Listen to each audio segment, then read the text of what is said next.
noite aos irmãos, todos sois bem-vindos mais uma vez. Graças a Deus pela oportunidade que Deus nos concede de adorarmos nosso Deus e também, à luz da palavra do Senhor, ver aquilo que Ele tem para as nossas vidas a falar nessa noite. 1 Coríntios capítulo 16, versos de 1 a 3, será o texto que analisaremos nessa noite. Mas vamos orar primeiramente. Senhor nosso Deus, obrigado, Deus, pelo teu cuidado até aqui, pela vida, por esse ministério que tu tem usado a cada um para a tua glória aqui nesse local. Ó Deus, somos gratos pelo teu cuidado até aqui. Obrigado pela tua palavra, que nessa noite ela possa nos ajudar, ó Deus, a entender os propósitos que temos de te servir em comunhão com os irmãos, fazendo a tua vontade, propagando o evangelho para a tua honra e para a tua glória. E sustentando o ministério, que é a responsabilidade individual de cada salvo em Cristo Jesus. Ajuda-nos nessa noite. Obrigado pela tua palavra, pela salvação que nos une. Em nome de Jesus Cristo que eu oro agradecido. Amém. Então, 1 Coríntios capítulo 16, versos de 1 a 3, diz assim a palavra do Senhor. Ora, quanto à coleta que se faz para os santos, fazei vós também o mesmo que ordenei às igrejas da Galácia. No primeiro dia da semana, cada um de vós ponha de parte o que puder ajuntar, conforme a sua prosperidade, para que não se façam as coletas quando eu chegar. E quando tiver chegado, mandarei os que por cartas aprovardes, para levar a vossa dádiva a Jerusalém. Ofertar. No Antigo Testamento existia a obrigação do povo de Israel de dar o dízimo, a 10ª parte daquilo que o povo recebia de bênçãos da parte de Deus. Então Deus abençoava a vida do povo e o povo apresentava 1/10. Era uma exigência da lei. Cada um tinha que observar. Por quê? Porque era a dispensação da lei. O povo de Israel dizimava da sua plantação, daquilo que eles colhiam, dizimava das crias dos animais, de tudo aquilo que Deus abençoava, dizimava. Levíticos 27:30, Números 18 e 26, Deuteronômio 14 e 22 tratam sobre esses dízimos. A questão que era específica para o povo de Israel. Ainda também podemos mencionar que Abraão, quando se encontrou com Melquisedeque, ele também deu o dízimo. Ele deu 10% daquilo que Deus abençoou. E Jacó também fez um juramento, fez um voto ao Senhor em Betel, que se Deus fosse com ele, guardasse na sua jornada, na sua caminhada e o abençoasse, ele daria 10% daquilo que Deus desse para ele. Então, era o dízimo. Gênesis 28, 22 trata também sobre isso. Então, tudo que o povo recebia de sustento, o povo reconhecia que vinha de Deus e ele devolvia uma parte para o Senhor, né? Para honra e glória desse Deus Todo-Poderoso. Hoje nós, crentes, salvos em Cristo Jesus, o que a palavra nos fala na dispensação da igreja em relação a dizimar, a ofertar?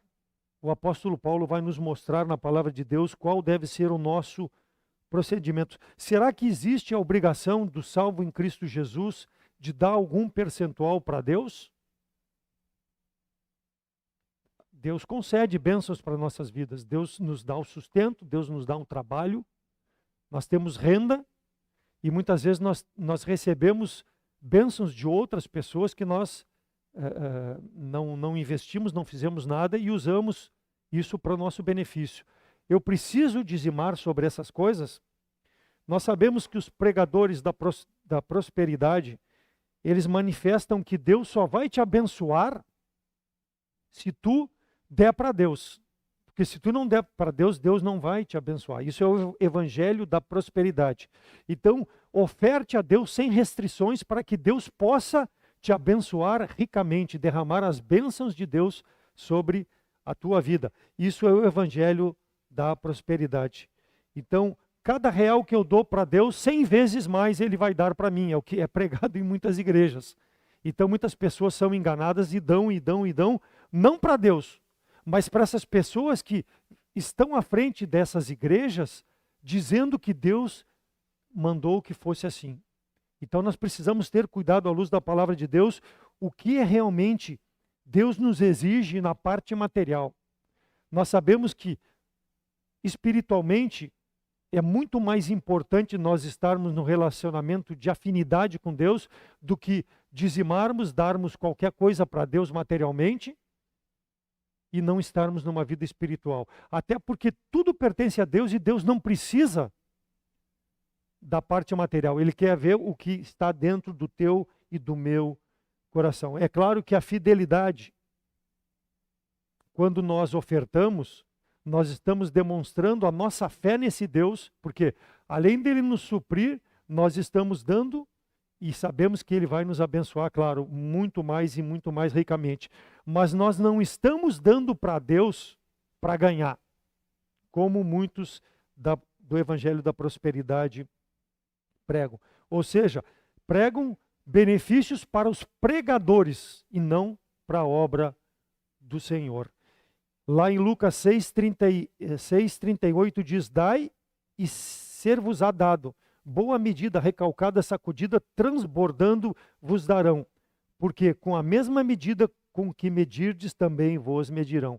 Esse versículo, tirado do contexto por esses evangelhos da prosperidade, as pessoas induzem os seus servos a darem, a darem, a darem. Mas se nós olharmos lá no capítulo 6 de Lucas, versículo 38, o Senhor Jesus Cristo está dizendo aqui uma verdade espiritual. Ele não está falando da parte material. Ele está dizendo que fala da necessidade de eu perdoar o meu irmão com uma ofensa que eu possa ter recebido.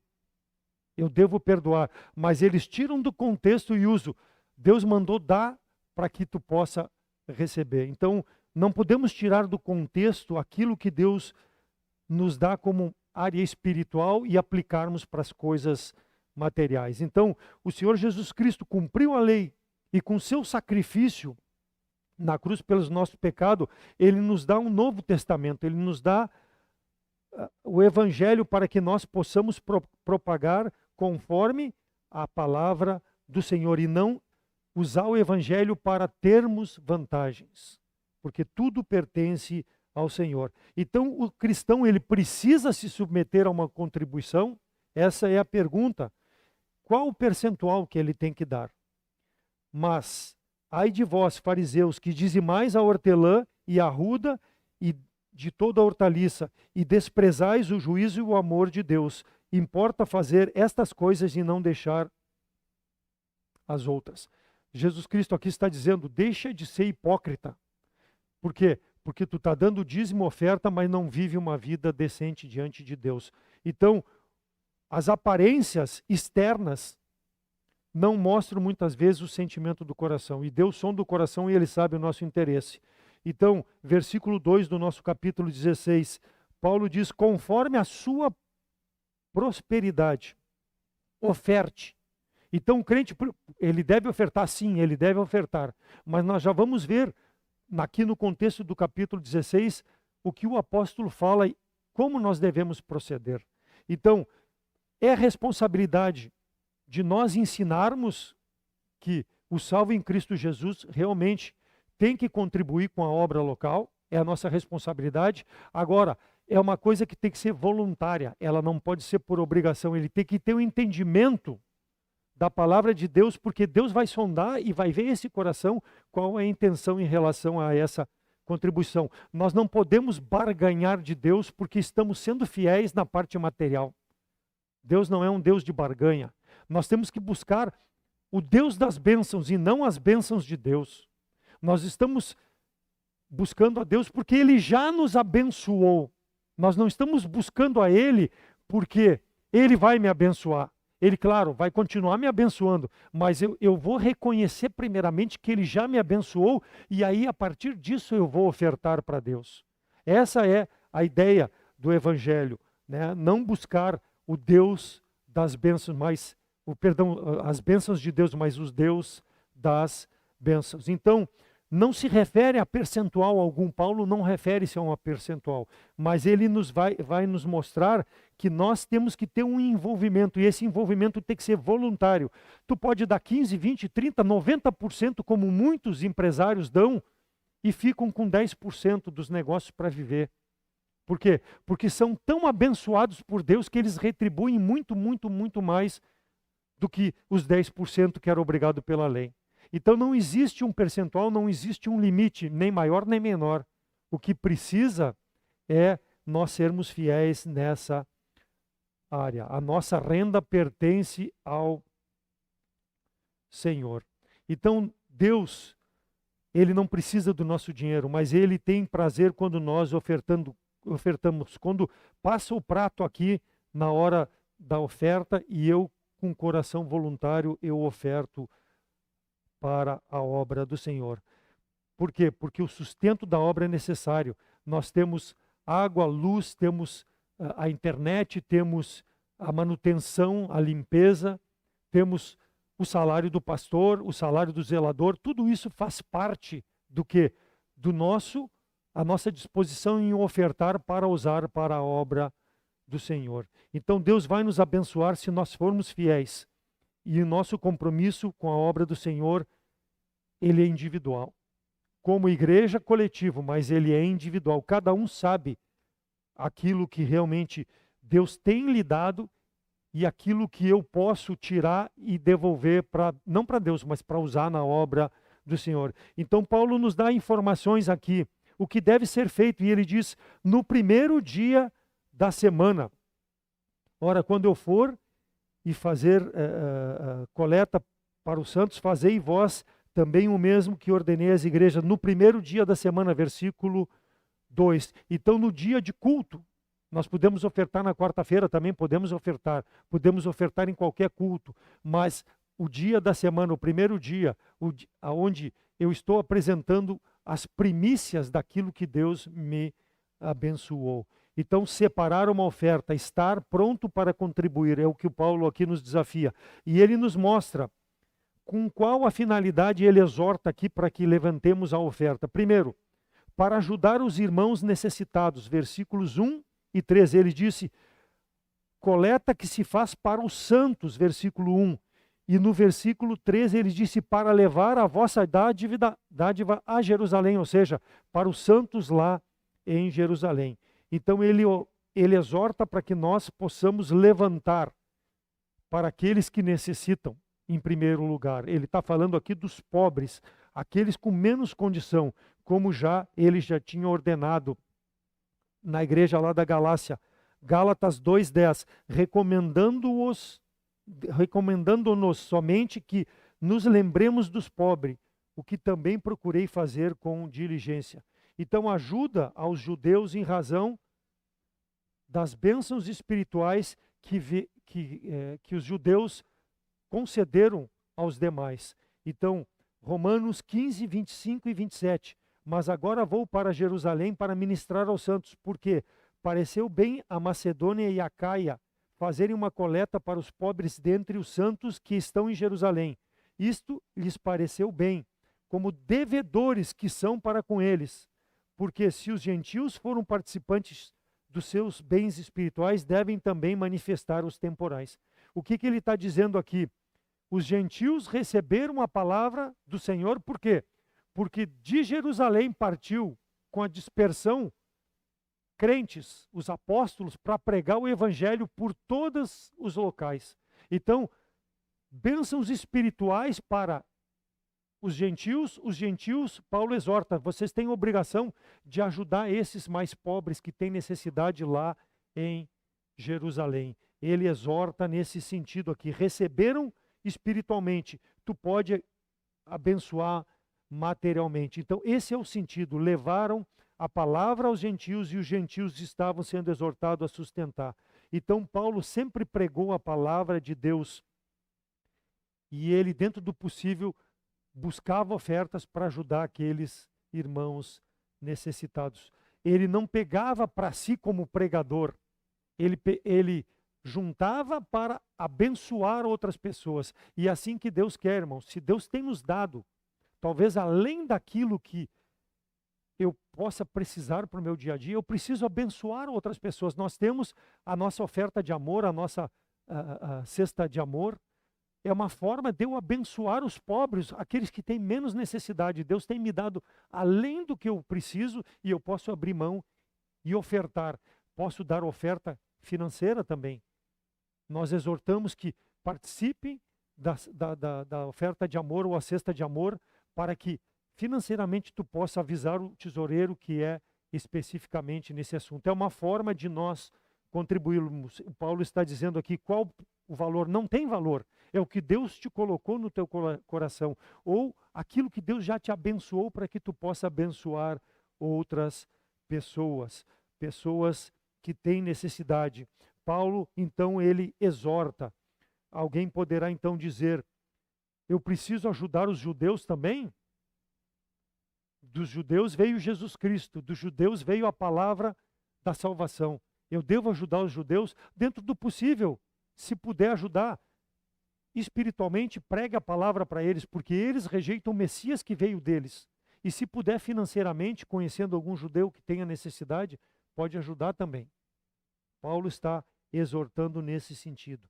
Então, irmãos, não podemos rejeitar aquilo que Deus fez através da sua palavra, nos salvando, nos sustentando e nós tendo condição fechar os olhos para as necessidades dos que têm necessidade. Lá para 2 Coríntios capítulo 8, 2 Coríntios capítulo 8, versos de 1 a 5, diz assim Paulo, também, irmãos, vos fazemos conhecer a graça de Deus dada às igrejas da Macedônia, como em muita prova de tribulação houve abundância do seu gozo, e como a sua profunda pobreza abundou em riquezas da sua generosidade. Porque segundo o seu poder, o que eu mesmo testifico, e ainda acima do seu poder, deram voluntariamente. Eles também tinham necessidade, mas eles deram voluntariamente, abrindo mão para outros, pedindo-nos com muitos rogos que aceitássemos a graça e a comunicação desse serviço que lhes se fazia para com os santos. E não somente fizeram como nós esperávamos, mas a si mesmos se deram primeiramente ao Senhor e depois a nós, pela vontade de Deus. Então, o desejo de ajudar, ele precisa estar dentro do coração do salvo em Cristo Jesus. Ele precisa ver a necessidade dos irmãos. E ele fala ainda no versículo 6, de maneira que exortamos a Tito que, assim como antes tinha começado, assim também acabe essa graça entre vós. Então, assim como começou, acabe a graça entre vós. A igreja ouviu, preparou a oferta, entregou para o apóstolo e o apóstolo levou para aqueles necessitados em Jerusalém. Como no passado fizeram, mantenha isso fazendo hoje. Não deixe de ajudar. É o que Paulo exorta. Não deixe de fazer o bem àquele que tem necessidade. Então, a igreja de Jerusalém foi a igreja mãe. A partir de Jerusalém, Corinto, Gálatas e todas as demais igrejas surgiram. Por quê? Porque saíram dessas igrejas homens preparados para levar o evangelho a essas outras localidades. Então, a comunhão da igreja primitiva, ela era tão íntima que os salvos em Cristo Jesus se preocupavam com as necessidades. Eles dividiam, inclusive, essa parte material. Atos 22, 41, 47 fala sobre isso. Atos 4, 33 a 37 diz que não havia necessidade entre os irmãos. Por quê? Porque disponibilizavam em prol uns dos outros. Esse deve ser, irmãos, o nosso desejo. Se tu é mais abastado, pode abrir mão, né? Eu sei de irmãos que muitas vezes não abrem, não fazem financeiramente ajuda, mas prestam um serviço para outros irmãos, né? Na sua profissão, colocam a sua profissão em benefício de outros irmãos. Isso é ajudar, isso é colocar à disposição da obra do Senhor aquilo que Deus tem me dado, tem me abençoado.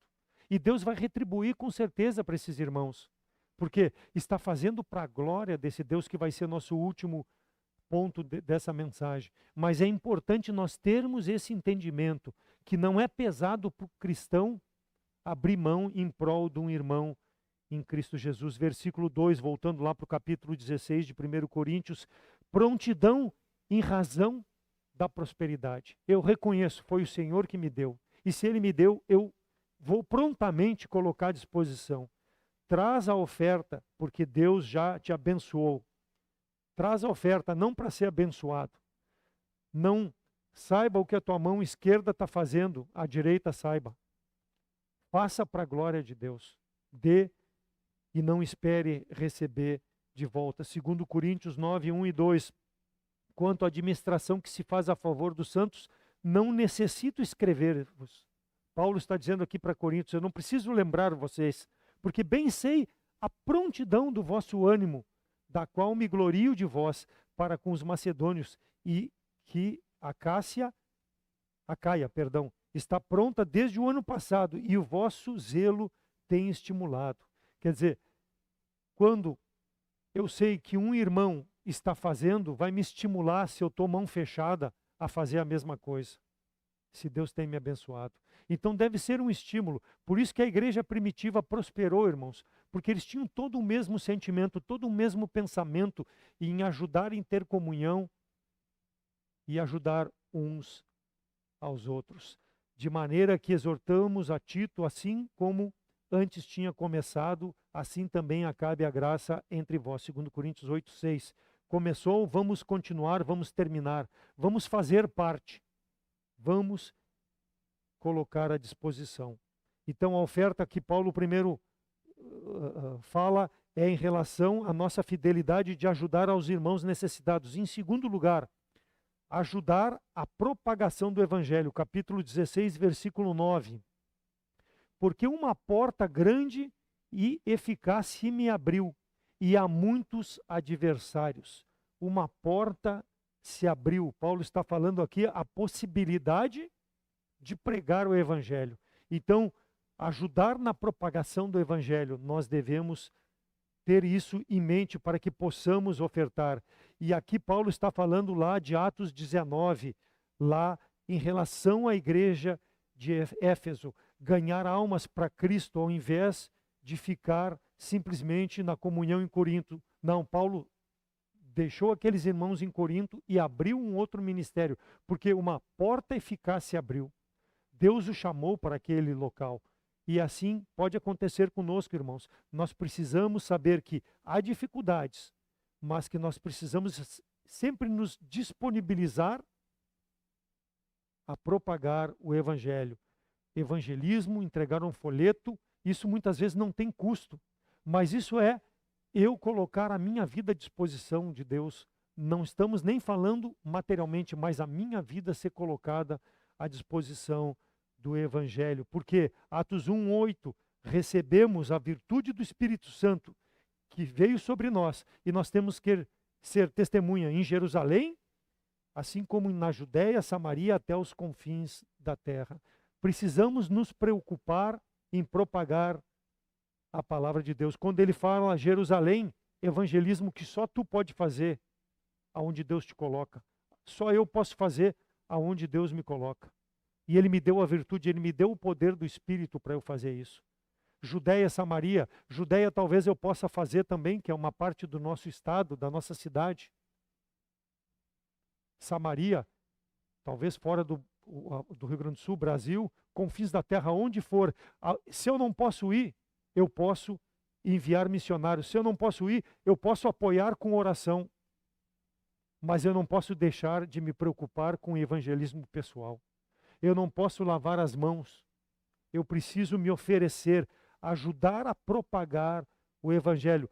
Porque uma porta se me abriu. Aonde? Aonde tu estás, essa porta é só tu pode passar por ela e ser usado por Deus. Paulo sempre teve isso em mente, irmãos. Paulo se colocou à disposição. Ele não se contentou com aquilo que ele já fez e ficou se vangloriando. Não, ele seguiu à frente, ele seguiu servindo a Deus até o dia que Deus o levou. Sofrendo pelo Evangelho, pregando pelo Evangelho. Ah, mas eu não sou missionário, eu não sou pastor, eu não sou de tempo integral. Mas Deus vai te usar onde tu está. mas tu precisa propagar, ter esse entendimento de propagar o evangelho, de orar pelos missionários, orar pelos pastores. 1 Coríntios 15, 32. Se como homem combati em Éfeso contra as bestas, que me aproveita isso? E os mortos, se os mortos não ressuscitam, comamos e bebamos, que amanhã morreremos. Então, enquanto a porta está aberta, enquanto há fôlego de vida, Deus quer te usar, Deus quer me usar como um salvo em Cristo Jesus. Ele não quer usar esses falsos pregadores, esses falsos profetas. Ele quer usar cada um salvo em Cristo Jesus para pregar o evangelho verdadeiro, aonde Deus te coloca, a despeito das contrariedades, a despeito das dificuldades. Porta aberta nunca é um caminho fácil, mas Paulo via como uma oportunidade de servir ao Senhor. Leia Atos 19, narra todas as dificuldades de Paulo, mas ele prosperou, ele foi até o final, pregando o evangelho.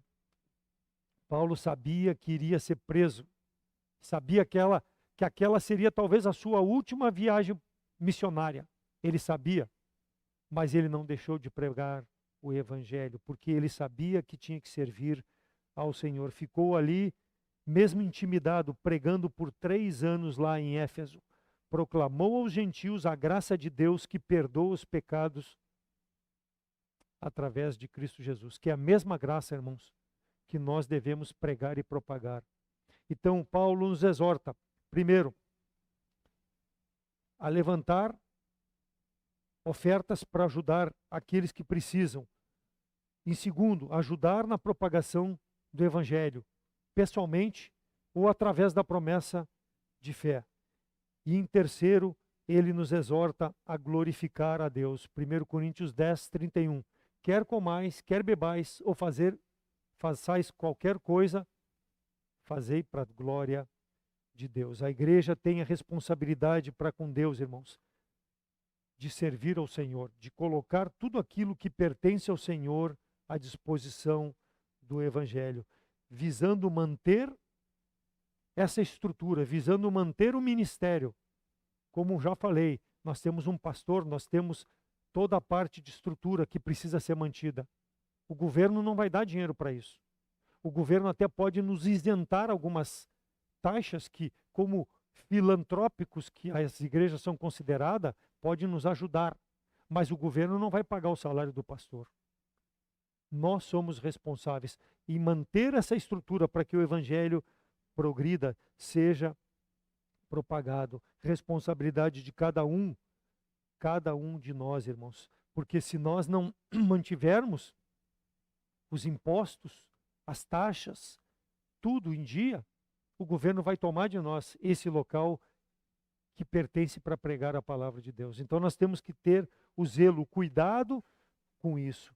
Deus não precisa, mas Ele tem prazer quando nós temos esse sentimento, esse pensamento dentro do nosso coração, preocupados com a obra do Senhor. Assim como nós nos preocupamos com o nosso dia a dia, nós devemos nos preocupar com a obra do Senhor. 1 Timóteo 5, 17 e 18. Os presbíteros que governam bem sejam estimados por dignos de duplicada honra, principalmente os que trabalham na palavra e na doutrina. Porque diz a Escritura, não ligarás a boca do boi que debulha. Digno é o obreiro de seu salário. Digno é o obreiro. Então se preocupe. Se preocupe com o pastor, com todo o processo de sustentação do ministério. Ele semeia coisas espirituais, assim como os judeus espiritualmente foram uma bênção para os gentios, o pastor é uma bênção para a igreja local, porque ele semeia o espiritual. Ele não tem que ir buscar o material. É responsabilidade da igreja em colocar à disposição aquilo que seja necessário para que ele possa desenvolver o seu trabalho. É o que a palavra de Deus nos fala, mas a maioria das pessoas não gosta de ouvir isso. Por quê? Porque não gosta de assumir compromisso. E quando assume compromisso, muitas vezes não cumpre. Então, é membro da igreja, tem um compromisso com a igreja local. nessa situação, primeiro com o sustento do pastor e depois com as ofertas e depois o próprio irmão trabalhando na obra. Então é uma decisão pessoal em participar ou não. Ninguém te obriga, mas se tu estás como membro da igreja, Deus tem que te desafiar a ser fiel a mim, a ser fiel também, para que Deus possa receber a glória com a união dos irmãos, sustentando o ministério, propagando o evangelho, segundo Coríntios 8:5, e não somente fizeram o que esperávamos, mas a si mesmos se deram primeiramente ao Senhor e depois a nós, pela vontade de Deus. Então, quando nós damos na nossa vida primeiro lugar a Deus, nós vamos nos dar em primeiro lugar a Deus. Agora, se Deus está no último plano, nunca que Deus vai receber o meu melhor. Ele vai receber a sobra ou não vai receber nada. Por quê? Porque eu não valorizo aquilo que Deus representa na minha vida. Então, Deus possa ter o primeiro lugar. Se nós colocarmos Ele em primeiro lugar nas nossas vidas, nós vamos ajudar missionários, nós vamos ajudar a igreja local e nós vamos ser uma bênção. Nós temos 16 missionários. Temos pastor Jeremias aqui em Porto Alegre, pastor Ramos em Guaíba, pastor Daniel lá em São Cepé, pastor Ivânio agora que está em Caxias, pastor Miguel lá em Piuí, irmã Gisele no Rio Grande do Norte, pastor Rui Messias em Azaré, Ceará, pastor Guaraci em Boquim. No Amazonas nós temos 4 missionários, pastor Valcides, Jefferson, Marcílio, pastor Legário, e depois temos no exterior, pastor Jomar no Chile, Gustavo Lopes na Argentina e Jovito em Portugal. E também temos o pastor Francisco Reis no Acre. Então 16 ministérios que nós ajudamos a sustentar, fora Cojuba Sul e Gaúcho para Cristo. Então são 18 projetos entre missionários e os projetos especiais que nós temos. Responsabilidade nossa, irmãos. E manter, e se pudermos ampliar o sustento desses ou até ampliar outros para que possam chegar aonde nós não podemos chegar. A nossa oração é importante. O nosso sentimento de fazer parte do sustento deles é importante. É o que Deus espera. Agora, é um compromisso pessoal. Ninguém vai te cobrar. Então, quando for colocar a promessa de fé, primeiro, ajuste com Deus a situação para que tu possa ser fiel. Senão, não compromete. Ou comprometa-se em orar especificamente por cada um desses ministérios. Cada um contribua conforme propôs no seu coração, com alegria e não com tristeza. 2 Coríntios 9:7. É o que Deus espera de todo salvo. Busque sabedoria em Deus, para que tu possa participar, então, da obra, da promessa de fé e da oração pela a obra do Senhor. E não vos esqueçais da beneficência e comunicação, porque com tais sacrifícios Deus se agrada. Hebreus 13:16. Então, não pode ser um peso. Eu dei e ficou pesado no meu coração. Não dá. Não dá. Eu dei e vai faltar para outras coisas. Não dá. Entregue a Deus com um coração alegre, um coração pronto a fazer. Um coração que Deus vai ver que tem um sentimento na obra do Senhor. Pois zelamos o que é honesto, não só diante do Senhor, mas também diante dos homens. 2 Coríntios 8:21. Então, zele pela obra do Senhor. Zele em cumprir o teu voto. Zele em fazer o melhor para a glória de Deus. E Deus, com certeza, irmão, irmã, vai te abençoar. Ele não tem obrigação nenhuma, mas ele vai ter prazer, porque ele está vendo o nosso zelo na obra do Senhor. Perseverem conforme Atos 2:42, na doutrina dos apóstolos e na comunhão e no partir do pão e nas orações. Era o lema da igreja primitiva. É a palavra de Deus aplicada na vida daqueles crentes. Que possa ser o nosso desejo.